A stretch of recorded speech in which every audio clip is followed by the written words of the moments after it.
Baik dari semua yang disampaikan oleh Pak Bagja dan Bu Roli, ini ada tindak lanjut hasil pengawasan terhadap permasalahan pemungutan suara.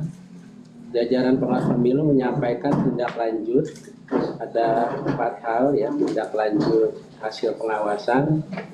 Yang pertama, menyampaikan saran kepada KPPS agar pemungutan suara dimulai sesuai waktu pada ketentuan, yaitu pukul 7, serta dapat diselesaikan sesuai dengan waktu yang telah ditentukan oleh peraturan perundang-undangan.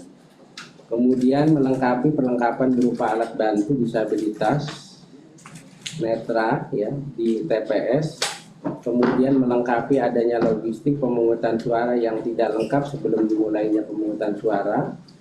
Kemudian memastikan pendamping pemilih penyandang disabilitas agar menandatangani surat pernyataan pendamping.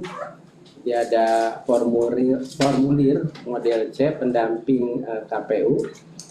Kemudian menjelaskan kepada pemilih tentang tata cara pelaksanaan pemungutan suara dan penghitungan suara.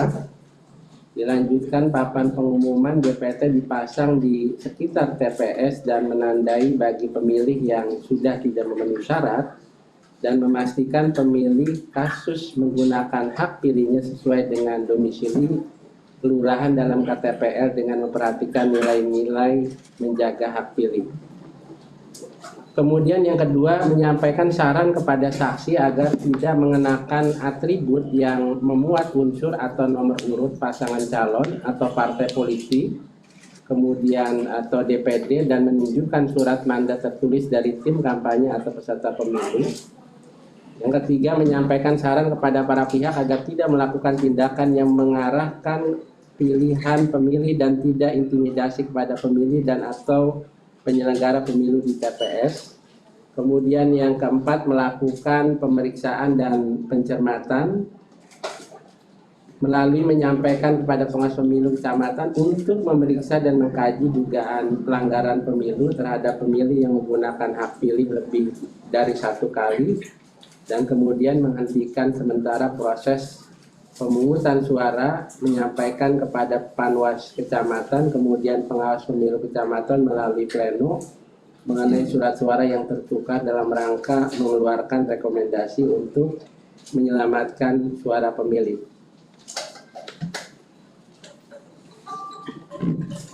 Terhadap permasalahan penghitungan suara, jajaran pengawas pemilu menyampaikan tindak lanjut hasil pengawasan sebagai berikut. Menyampaikan saran kepada KPPS agar melakukan cross-check kembali terhadap hasil penghitungan suara yang sah dengan suara-suara yang tidak sah dengan jumlah pemilih yang menggunakan hak pilih. Ini mengecek antara DPT, DPTB, dan juga DPK. Hasil cross-check kemudian menjadi bahan perbaikan kepada KPPS melakukan pembetulan sebelum batas penghitungan suara selesai dilaksanakan.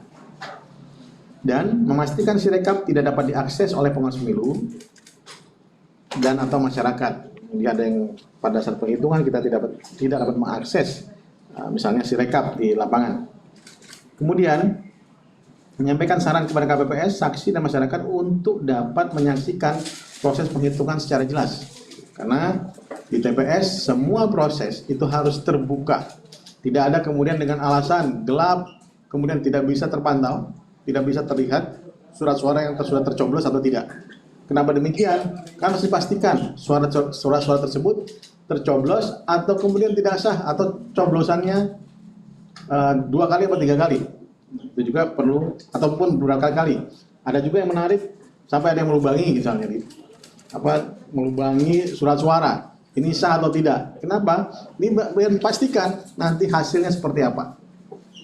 Berkoordinasi dengan berbagai pihak untuk dapat mematuhi aturan, khususnya bebas intimidasi kepada penyelenggara. Ini bukan hanya terhadap pengawas, tapi juga terhadap KPPS. Jadi kami berkoordinasi dengan teman-teman kepolisian dan pihak keamanan agar teman-teman KPPS, teman-teman pengawas TPS itu dilindungi oleh aparat keamanan. Saat ini jajaran pengawas pemilu juga melakukan penelitian dan pemeriksaan terhadap potensi pemungutan suara ulang dan penghitungan suara ulang, dan juga mungkin lanjutan, pemungutan dan penghitungan suara lanjutan dan susulan. Bagi KPPS yang telah selesai melakukan penghitungan suara, jajaran pengawas juga mulai melakukan pengawasan penyerahan kotak suara Ini juga masa-masa yang paling kritis ya, dari KPPS ke PPS pada hari yang sama. Menurut putusan MK, maka sampai dengan jam 12 nanti itu harus semua sudah bergerak karena diberikan waktu 12 jam setelah 14 Februari setelah hari pemungutan suara. Jadi kita tunggu bersama teman-teman semua hasil teman-teman penyelenggara. Dan kami sampai jam 3 tadi, sampai jam 4 pagi masih ada yang melakukan penghitungan suara. Dan juga kami berterima kasih kepada seluruh aparatur penyelenggara pemilu, baik dari KPPS, pengawas TPS, PPS, PPK, Panwascam, PKD, Bawaslu Kota, dan Bawaslu Provinsi yang telah melakukan fungsi-fungsi pengawasannya dan fungsi-fungsi penyelenggaraan pemilu kita. Ada permasalahan? Ya, namun hal itu tidak menampik bahwa penyelenggaraan pemilihan umum kita telah berhasil dilaksanakan. Ada permasalahan? Ya. Oleh demikian, kami dari hasil ini, Bapak Ibu teman-teman semua, ini ada beberapa permasalahan yang kita ungkapkan kepada publik dan harus kita terangkan kepada publik tentang permasalahan tadi, masalah keterlambatan, pembukaan TPS yang terlambat, ataupun ada surat suara yang tertukar, ataupun tadi kemarin jam 4 sore, jam 5 sore sudah kita ungkapkan hasil rekomendasi dari Panwas Kuala Lumpur. Dan ini kami ya dalam setiap preskon ingin menjawab beberapa permasalahan publik yang juga tersebar di media sosial.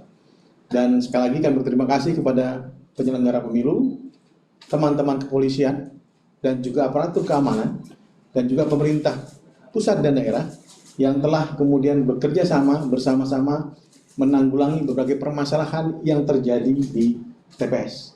Sekali lagi selamat buat kita semua, tapi tetap kita awasi karena sampai dengan nanti 20 Maret hasil penghitungan rekapitulasi baru bisa selesai, dan kemudian nanti masih ada proses jika ada gugatan ke Mahkamah Konstitusi. Itu sangat dimungkinkan.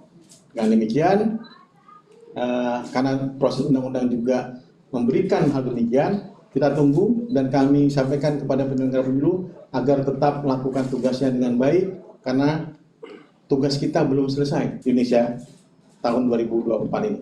Terima kasih. Assalamualaikum warahmatullahi wabarakatuh. Selamat pagi, salam sejahtera. Silahkan Pak Vito, langsung tunjuk tangan ini. Gimana Pak Vito?